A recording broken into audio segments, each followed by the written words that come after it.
वास्तवमा नेपाल भारत मानव विकास एवं मैत्री सङ्घ किन स्थापना भयो र यसका उद्देश्यहरू के हुन् भन्ने बारेमा म छोटो समयमा संक्षेपमा यहाँलाई बताउन चाहन्छु।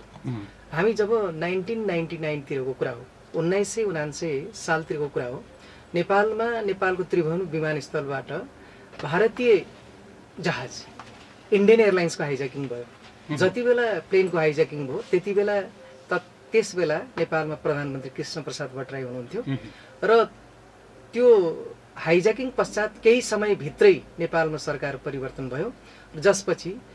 प्रधानमन्त्रीको रूपमा गिरिजाप्रसाद कोइराला आउनुभयो र गिरिजाप्रसाद कोइराला प्रधानमन्त्रीमा आइसकेपछि म भारतको नयाँ दिल्लीमा म पनि जर्नलिजम फिल्डमै थिएँ। म एउटा न्युज कलेक्सनको सिलसिलामा नेपाल आएको थिएँ र त्यही सिलसिलामा मैले प्रधानमन्त्री र तत्कालीन पर्यटन मन्त्री तारिणी दत्त चटर्जीलाई भेट्न पुगेको थिएँ। उहाँहरूलाई के लागिरहेको रहेछ भन्दाखेरि अब इन्डियन एयरलाइन्सको हाइज्याकिङ पश्चात भारतले उडान बन्द गरेको थियो। यो उनीहरूको चाहिँ इन्डियन एयरलाइन्सलाई उनीहरूले उडान बन्द गरेको, जसको कारणले जो प्रधानमन्त्री बन्नुभयो गिरिजाबाबु, उहाँले चाहिँ भारतसँग सम्बन्ध त्यो किसिमको बनाउन सक्नु भएन भन्ने सन्देश पनि र शङ्का आशंकाहरू त्यो निस्किराखेको रहेछ। त्यो उहाँमाथि त्यो खालको चाहिँ धुमिल वातावरण बनाउनेहरूले बनाइरहेका रहेछन्। त्यस सन्दर्भमा उहाँले हामीलाई के भन्नु, मलाई विशेष गरी के भन्नु भने, सूर्य भुषालजी, तपाईँले यो एउटा इन्फर्मल रूपमा हिन्दुस्तानमा अहिलेको चाहिँ के अरे जो नागरिक उड्डयन मन्त्री हुनुहुन्छ उहाँसँगको सम्पर्कको कारणले तपाईँलाई यो उडान गराउने सिलसिलामा एउटा जिम्मेवारी लिएर काम गर्न सकिएला भनेर उहाँहरूले मलाई कुरा राख्नुभयो र म त्यसपछि त्यस बेलाका हवाई प्राधिकरणका डिजी नगेन्द्र प्रसाद घिमिरेलाई लिएर म दिल्ली गएँ र हामीले त्यहाँ लगभग 7-8 दिनसम्म ठुलो होमवर्क गऱ्यौँ र त्यो होमवर्कबाट एक खालको के वातावरण त्यहाँ पैदा भयो भने कि लगभग इन्डियन एयरलाइन्सको उडान हुने स्थितिसम्म हामीले पुर्याउने अवस्थामा पुर्यायौँ र त्यो पुर्याइसकेपछि अनि सर्फेसमा त सरकार आउनै पर्यो। लगत्तै तत्कालीन परराष्ट्र मन्त्री, त्यस बेलाका परराष्ट्र मन्त्री चक्रवास तुलाजी भारतको नयाँ दिल्ली आउनुभयो र उहाँले शरद यादवसँग उहाँहरूको लगभग 1 घन्टा वार्ता भइसकेपछि शरद यादव जो सिभिल एभिएसन मन्त्री हुनुहुन्थ्यो भारतमा, उहाँले उडानको घोषणा अब यो मितिदेखि इन्डियन एयरलाइन्सको चाहिँ उडान अब नियमित रूपमा निरन्तर रूपमा नेपालमा अब उडान हुन्छ, किनकि जसरी भारतको त्रिभुवन के इन्दिरा गान्धी इन्टरनेसनल एयरपोर्टको सेक्युरिटी सिस्टम जे छ, सेम सिस्टम भारतको त्रिभुवन विमानस्थलको पनि सेक्युरिटी सिस्टम सेम भएको हुनाले हामीलाई कुनै आपत्ति छैन, हामी उडान अब कन्टिन्यू गर्छौँ भनेपछि मलाई के लाग्यो भने इन्फर्मल डिप्लोमेसी हामी कामयाब भयौँ। मलाई के लाग्यो भने नेपालमा एउटा त्यस्तो अर्गनाइजेसन जो हामी दुईटा अलग स्वतन्त्र र यति घनिष्ठ मित्र देशहरूको बिचमा इन्फर्मल डिप्लोमेसी अपनाउने कुनै अर्गनाइजेसन भयो भने त्यसले पनि धेरै नेपालले लाभ उठाउन सक्ने रहेछ भन्ने मनमा लागेर हामीले यो संस्थालाई स्थापना गर्यौँ। अथवा त्यो यो सन्दर्भलाई तपाईँले जोडिरहँदाखेरि यो घटना हुनुभन्दा अगाडिको स्थापना हो अथवा यो भइसके पछाडि घटना भइसकेपछिको त्यसैले हामीलाई इन्स्पायर गर्यो कि हामीले यो इन्फर्मल डिप्लोमेसी अपनाउने अर्थात् ट्र्याक टु डिप्लोमेसीको चाहिँ अर्गनाइजेसन इस्टाब्लिस गर्नुपर्छ भन्ने लाग्यो। सोही मुताबिक नेपालमा नेपाल भारत मानव विकास एवं मैत्री सङ्घ र भारतको नयाँ दिल्लीमा भारत नेपाल मानव विकास एवं मैत्री सङ्घले दुवै राष्ट्रमा चाहिँ स्थापना भएर हामीले त्यसपछिका दिनमा विभिन्न क्रियाकलापहरू गर्दै आयौँ। व्यक्तिगत समूहले अथवा नितान्त व्यक्तिले मात्रै त्यति किसिमको एउटा पहल कदमी गर्दाखेरि, मध्यस्थता गर्दाखेरि त त्यो किसिमको सौहार्द वातावरण बन्द रहेछ भने संस्थागत रूपमै अगाडि बढिसके पछाडि अहिले मैले यो सन्दर्भ कोट्याएँ नि, जुन विवादका कुराहरू सामान्य कुरामा पनि भारत र नेपाल बिचमा हुने एउटा अविश्वास भन्ने अथवा त्यहाँ बुझाइमा कमी भन्ने के भन्ने, त्यसलाई कमी गर्नको लागि के गर्न सक्छ होला? वास्तवमा इन्फर्मल डिप्लोमेसीमा त यस्ता कुराहरू हुँदो रहेछ नि, यस्ता थुप्रै इन्सिडेन्टहरू हामीले भोग्यौँ र मलाई के लाग्यो भन्दाखेरि जस्तो दुईटा राष्ट्रका राजनीतिक नेतृत्व तहका व्यक्तित्वहरू आवत जावत भल्लाकुसारी भेटघाट वार्ता जुन गर्नुहुन्छ र त्यसको सँगसँगै सरकारी संयन्त्रले पनि त्यही ढङ्गको भेटघाट गर्छ र उहाँहरूको एउटा के हुन्छ भने कट्सी इन्टरेक्सन मात्रै हुन्छ। त्यसपछिका फलोअप गर्नेहरूमा हामी नेपाल साइडबाट हामीले जे जस्तो रूपमा चाहिँ हामीले विषयहरूलाई उठान गर्नुपर्ने र जुन ढङ्गले हामीले उठान गर्नुपर्ने हो र जुन ठाउँमा उठान गर्नुपर्ने हो र त्यो ठाउँमा कहीँ न केही कमी रहिआएको छ। जस्तो नेपाल भारत मानव विकास एवं मैत्री सङ्घले अहिले नेपालमा चाहिँ पब्लिकली खास गरी जनस्तरमा चाहिँ गरिरहेको कामहरू के हो? अब हामी जति बेला स्थापना भयौँ त्यसको लगत्तै नेपालमा माओवादी द्वन्द्व चर्काउँदो अवस्थामा आएको थियो र नेपालमा पिस बहालको निम्ति हामीले भारतको नयाँ दिल्लीमा लगभग 8-10 वर्ष भारतको नयाँ दिल्लीबाट नेपालको पिसको निम्ति हामीले धेरै नै भूमिकाहरू गऱ्यौँ, जसमध्येमा हाम्रो काउन्टर पार्टकी जो राज्यसभा सांसद हुनुहुन्थ्यो निर्मला देश पाण्डे, उहाँको भाइटल भूमिका रह्यो। उहाँले विश्वमा, उहाँ महात्मा गान्धीको प्रतिनिधि हुनुहुन्थ्यो र उहाँले विश्वमा शान्तिको निम्ति काम गर्नुहुन्थ्यो र उहाँले नै के भन्नुभयो भने नेपालमा अब माओवादीलाई मेन स्ट्रिममा ल्याउन नसक्ने हो र माओवादी मेन स्ट्रिममा आएनन् भने नेपालमा हजारौँको सङ्ख्यामा नेपालीहरू मर्छन् र हिंसा बढ्छ, त्यसकारण यो दिशातिर काम गर्नु पर्यो अब हाम्रो अर्गनाइजेसनले भनेर हामीले उही ट्र्याक टु डिप्लोमेसीकै भूमिकामा हामीहरू सक्रिय भयौँ। त्यस सन्दर्भमा हामीले भूमिगत रूपमा चाहिँ माओवादीका नेताहरू जो प्रमुख नेताहरूलाई भेट्ने र त्यसपछि हिन्दुस्तानमा पनि के ढङ्गको लबिङ गर्ने हो त्यो खालको लबिङमा चाहिँ हामीहरू लाग्ने, यसरी हामीले लगभग 8-10 वर्ष जति व्यतीत गऱ्यौँ। त्यो 8-10 वर्ष व्यतीत गरेर त्यही क्रममा मैले इभन शान्ति प्रक्रियाकै वातावरण मिलाउनको निम्ति या चाहिँ नि जुन दिल्लीमा 12 बुँदे भए त्यो सबै भूमिकाहरू आउनुभन्दा अगाडि हामीले पहिलो प्रयत्न नेपालका तत्कालीन राजासँग पनि हामीले संवाद गरेका थियौँ कि संविधान सभाको निर्वाचन तपाईँबाट भयो भने यो सबै कुराहरू हल हुन सक्छ भन्ने कुरामा हामीसँग पनि स्वयं राजाले इन्कार गरेको कुरा थियो। त्यसकारण त्यो भूमिका 8-10 वर्षसम्म हामीले गर्दै आयौँ र त्यसै क्रममा सानातिना जुन नेपालको आज 63 जिल्लामा हाम्रो संस्थाहरू फैलिएको छ विभिन्न ठाउँहरूमा हामी ठाउँमा पुगेका छौँ र हामीले के हिमाल के पहाड के तराई हरेक ठाउँहरूमा गएर हामीले कार्यक्रमहरू दिने र दुईटा राष्ट्रको बीचमा सम्बन्धलाई मजबुत बनाउने दिशामा हामी सक्रिय कार्यक्रम गर्दै अवेरनेस प्रोग्रामहरू गर्दै यो त गरि नै रहेका छौँ। तर बेसिक कुरो के हो भन्दाखेरि हामीले के पनि विगत 10 वर्षदेखि गरेका छौँ भने अब नेपालमा राजनीतिक शासन प्रणालीको बहस यो हामी जहिले पनि नछोड्ने भयौँ, यो गर्दै गरौँला। संविधानमा एमेन्डमेन्ट गर्ने, संविधान पुनर्लेखन गर्ने यो पनि जनताले चाहे जहिले पनि हुने कुरा हो। त्यसकारण तर त्योभन्दा पनि महत्त्वपूर्ण कुरा जुन कुराले हामीलाई विकासमा ओझेलमा पारिरहेको छ, त्यसकारण हामीले पहिलो कुरा नेपाल र भारतको बीचमा नेपाल भारत बीचमा आर्थिक विकासको सवालमा साझा अवधारणा बनाऊ। साझा अवधारणा बनाउने भन्ने बित्तिकै के हो भने नेपाल र भारत दुईटा स्वतन्त्र राष्ट्र हुन्, सार्वसत्ता भनेको आफ्नो आफ्नो हो, राष्ट्रियता भनेको पनि आफ्नो आफ्नो हो। दुवै राष्ट्रले एकले आफ्नो राष्ट्रवादलाई छोड्छ भन्ने कुरा त्यो सपनामा पनि सोच्न सकिन्न। तर यो दुईटाको बीचमा पनि विकासका सम्भावनाहरू धेरै छन्। त्यसकारण नेपालले भारतसँग लाभ लिन सक्ने थुप्रै यस्ता विषयहरू छन् जुन विषयतिर हामी चाहिँ एउटा रिसर्च गरौँ, अनुसन्धान गरौँ, खोज गरौँ र त्यसपछि सरकारलाई हामीले भनौँ कि कमसेकम नेपाल र भारतको बिचमा चाहिँ हामीसँग जुन रिसोर्सहरू छन्, हामीले गर्न सक्ने जुन हामीसँग उत्पादित सामानहरू छन्, जस्तो तपाईँले यही भन्नुहोस् न, यही धादिङ गोर्खामा चाहिँ तपाईँको सुन्तलाको खेती, सुन्तला हामीले भारतको बिहार र युपीको बजारमा महँगो मूल्यमा बेच्ने राष्ट्रवादको खोजी गरौँ। हामीले त्यो भनिरहेका छौँ। हाम्रा यति यावत चिजहरू छन् जसलाई हामीले यति नजिकको बजारमा लगेर महँगो मूल्यमा बेच्न सक्दा हाम्रो राष्ट्र दरिलो हुन्छ, बलियो हुन्छ, यहाँको इकोनोमी स्ट्रङ हुन्छ। त्यसकारण यो विगत 10 वर्षदेखि हामीले झक्झ्याइरहेको कुरा के हो भने, सरकारसँग भनिरहेको कुरा के हो भने हामी कमसेकम 10 वर्ष एउटा प्लान बनाएर नेपाल र भारतले इन्फ्रास्ट्रक्चरमा कसरी जाने, टुरिज्ममा कसरी जाने, आइटीमा कसरी जाने,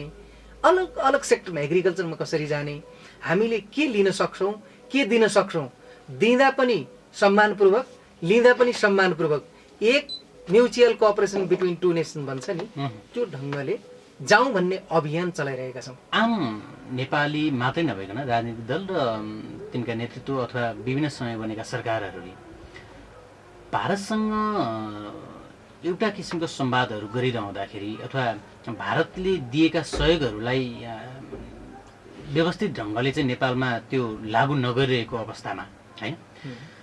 सरकार र सरकार बीच चाहिँ समन्वय नभइरहेको जस्तो कि अथवा एउटा सरकार ढले पछाडि अर्को सरकार त्यो राजनीतिक दल बाहिर आइसके पछाडि उसले भारतको विरोध गर्ने परिस्थिति त्यो छ नि त हैन र सरकारमा गएपछि भारतको अथवा साथ लिने अथवा केही किसिमले समन्वय गर्ने जस्तो प्रयास गरेको जस्तो देखिन्छ तर सम्बन्धको हिसाबले त हिजो सत्तामा रहँदा र सत्तामा नरहँदा एउटै हुनुपर्ने होइन र राजनीतिक दल बीचको बुझाइ नेपाल र भारतको सम्बन्धको सवालमा त्यो किन फेरबदल आइरहन्छ तपाईँलाई के लाग्छ वास्तवमा हामीले के हो भने नेपालको फरेन पोलिसी भनेको एउटै हुनुपर्छ फरेन पोलिसी भनेको हामीले के हो त्यो एउटा निश्चित गर्नु पर्यो फरेन पोलिसीमा सत्ता परिवर्तन फरेन पोलिसीले के जान्दैन भने राष्ट्रिय नीति बन्यो भने फरेन पोलिसीले सत्ता परिवर्तन भयो सत्ता अर्को आयो अब यो आयो त्यो बुझ्दैन त्यो जान्दैन जसरी डिप्लोमेटले चाहिँ सम्बन्ध जान्दैन नि भनेको डिप्लोमेटसँग रिलेसन हुँदैन त्यो केसमा केमा हिँड्छ भन्दा नीतिमा हिँड्छ त्यसकारण हामीले पहिलो कुरा नेपालको अहिलेसम्म बन्न नसकेको हुन नसकेको कुरा के हो भने नेपालको फरेन पोलिसी भनेको चाहिँ सत्ताको जो प्रमुख पर्सन छ त्यसले पकेटमा लिएर हिँड्ने जस्तो छ जब ऊ सत्तामा रहिरहन्छ सत्तामा हुँदा त हामीले डिप्लोमेसीलाई चाहिँ डिप्लोमेटिक लेभलबाट टक गर्नुपर्ने ठाउँमा मौका भेटियो भने उत्ताउलो भड्किलो र जोस जाँगरका साथ राजनीतिक कार्यक्रम जसरी हामीले चाहिँ नि एक्सप्लेन गर्छौँ जसले दुईटा राष्ट्रको सम्बन्धमा चाहिँ उतार चढाव ल्याउने काम गर्छ आज तपाईँले भन्नुहोस् न जस्तो यही चिजलाई म त के भन्छु भने हाम्रा बिचमा समस्या नभएका होइन समस्या छन् त समस्यालाई तपाईँको चाहिँ अवसरमा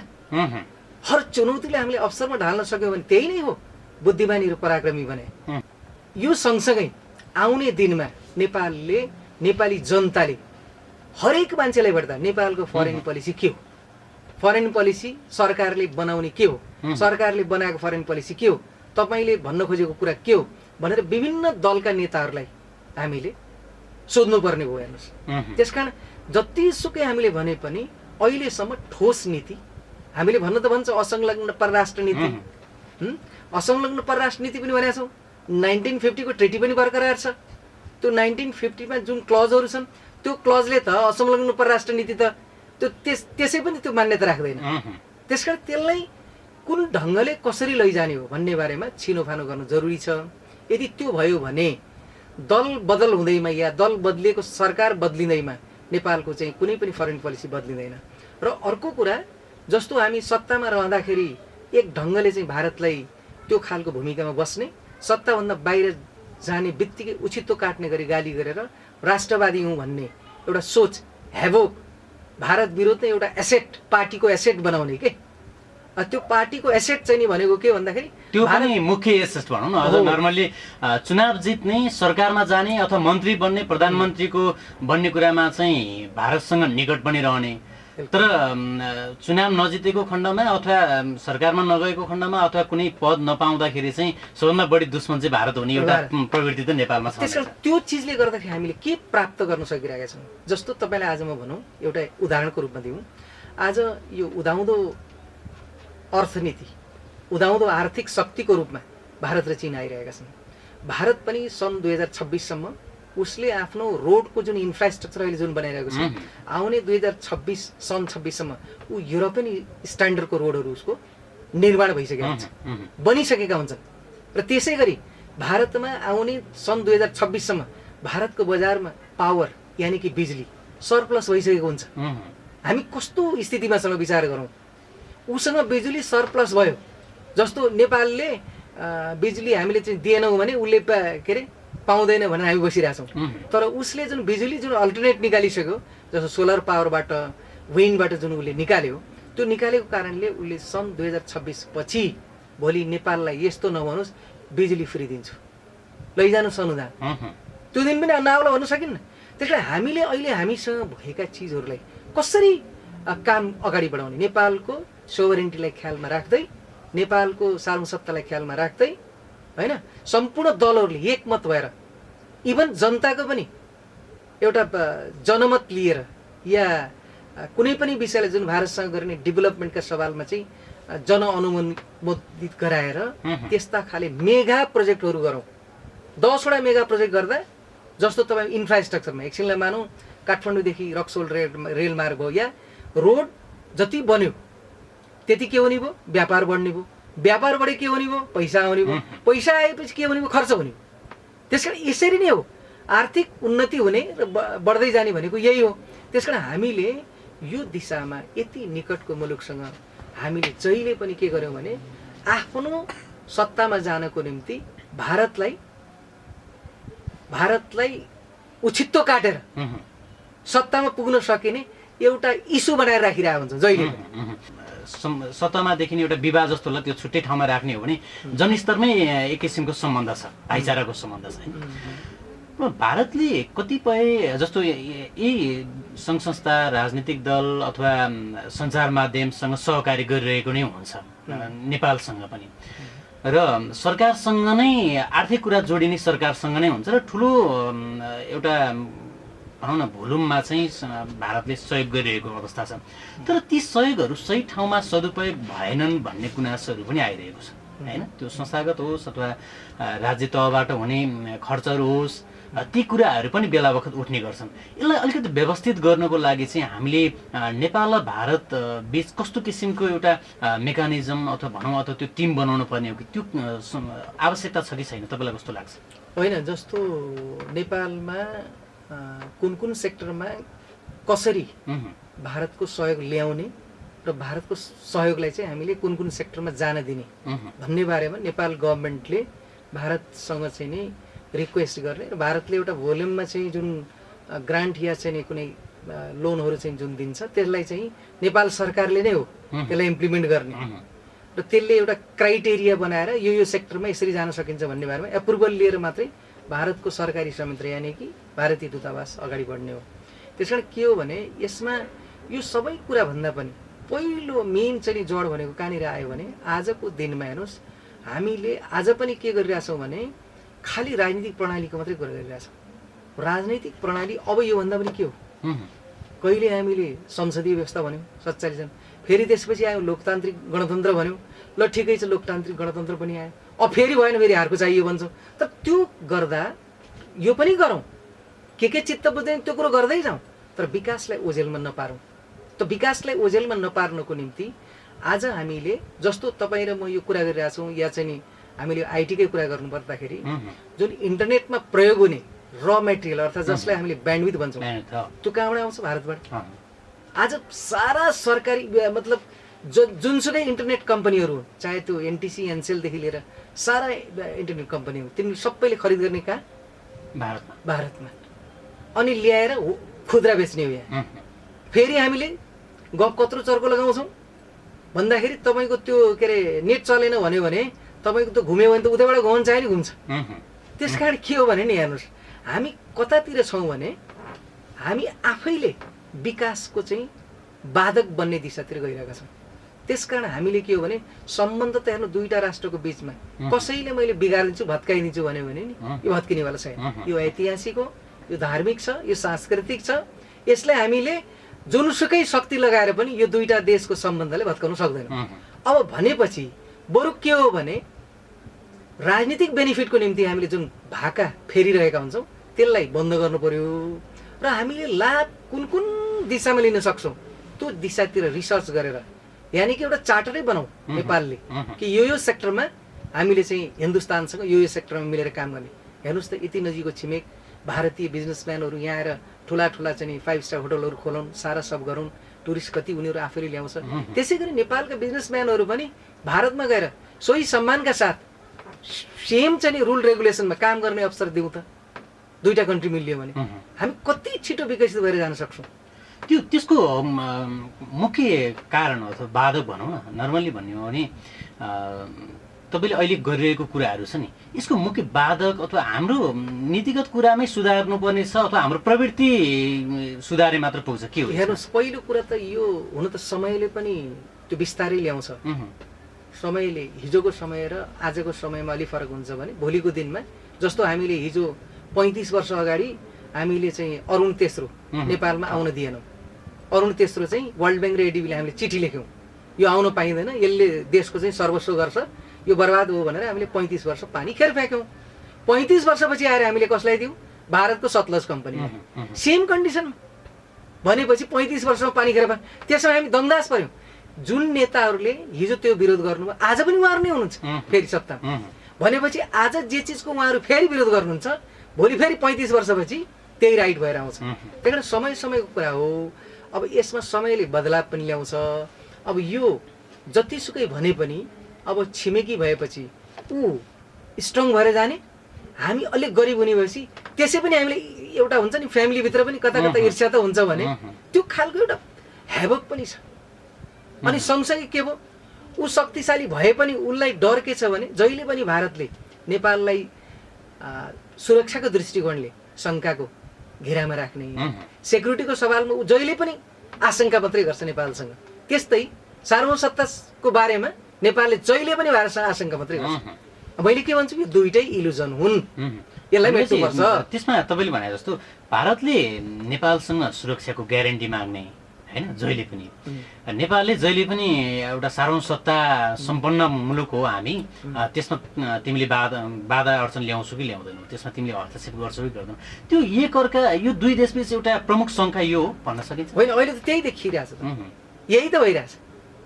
भएकै छ। जस्तो तपाईँले एकछिनलाई मान्नुहोस्, मैले तपाईँलाई सुरुकै घटना सुनाएँ नि, हामीले काठमाडौँ त्रिभुवन विमानस्थलबाट भारतीय जहाजलाई हाइज्याकिङ गराइदियौँ। के रहेछ त हाम्रो सुरक्षा संयन्त्र? त विचार गर्नुहोस् त। उनीहरूले त्यो बापत के झेले भन्दाखेरि त्यस बेलाको भारतीय जनता पार्टीको विदेश मन्त्री त्यहाँ जुन इन्डियाको जेलमा मसुद भन्ने जुन जेलमा थिए तीलाई ससम्मानपूर्वक अफगानिस्तानको कान्दारमा लिएर गएर उसलाई ससम्मानपूर्वक रिलिज गराएर प्यासेन्जर छुटाएर लिएर आउनु पर्यो। यदि हाम्रो नेपाल एयरलाइन्सको जहाज भारतको नयाँ दिल्लीबाट अपहरण हुँदो हो त हामीले पनि सेम भन्थ्यौँ, तपाईँको सेक्युरिटी सिस्टम चाहिँ ल्याप्स छ, हामी विश्वास गर्न सक्दैनौँ भन्थ्यौँ। भनेपछि यो अवस्था छ, यो हकिकत पनि हो। त्यसकारण चाहिँ यो दिशातिर बिस्तारै मेट्न सक्ने कुराहरू चाहिँ हुन सक्छन्, त्यो बनाउन सकिन्छ। अहिले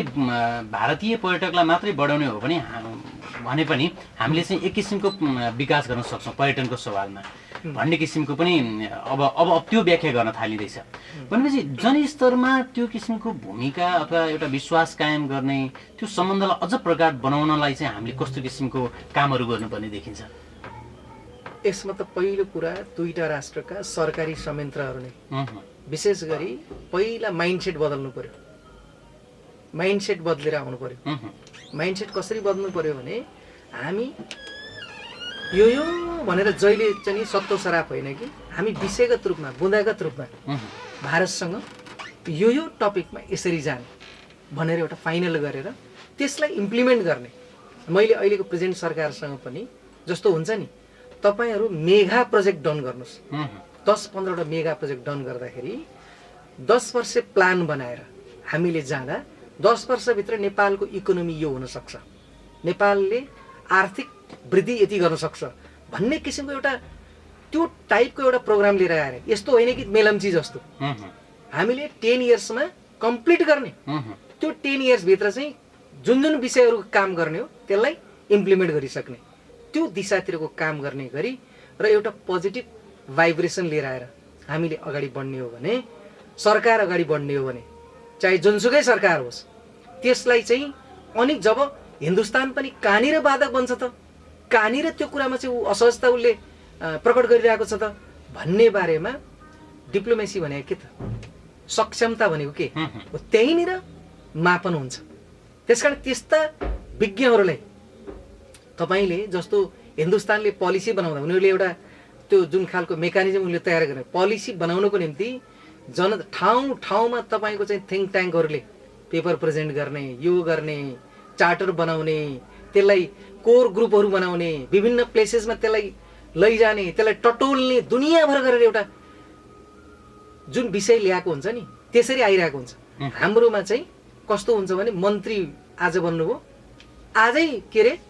तपाईँको चाहिँ नि संयुक्त राष्ट्रको राष्ट्रमा भाषण गर्न जानु बोल्न जानु पर्यो पर्यो भने हाम्रो अब त्यहाँनिर बोल्न जाँदाखेरि हाम्रो फरेन मिनिस्ट्रीले बनाएको जुन पोलिसी छ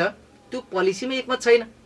मन्त्री या सरकारको चाहिँ नि प्रमुख व्यक्तित्व या प्रधानमन्त्रीले अब यो भन्ने भनियाभरमा हामी भन्छौँ। विभिन्न राजनीतिक दलका प्रमुखहरूले पहिला कुरा आफूलाई गाउँ गाउँमा टोल टोलमा जाँदाखेरि हेर बाबु कुरो यस्तो रहेछ, हामीले बुझेको कुरो यो थियो, हामीले तिमीलाई त उचाल्यौँ, तिमीलाई रगत उम्लिने गरी हामीले सबै कुराहरू भन्यौँ, तिमीलाई यो पनि गऱ्यौँ होइन। तर कुरो चाहिँ के हो भन्दाखेरि यो नभइकन हाम्रो देशमा यो कुरो नहुने भयो